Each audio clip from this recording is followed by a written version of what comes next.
Harisree creations presents day to day May 29.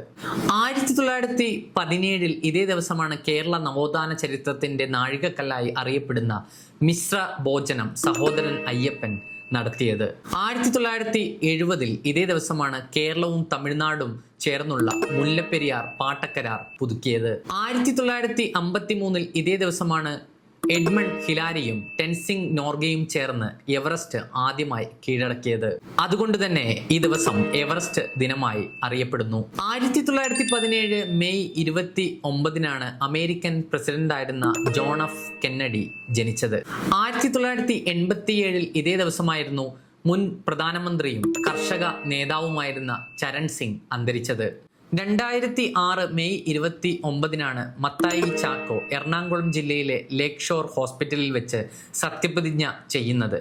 ഇദ്ദേഹമാണ് കേരള നിയമസഭയ്ക്ക് പുറത്ത് ആദ്യമായി സത്യപ്രതിജ്ഞ ചെയ്യുന്ന വ്യക്തിയായി കണക്കാക്കപ്പെടുന്നത്.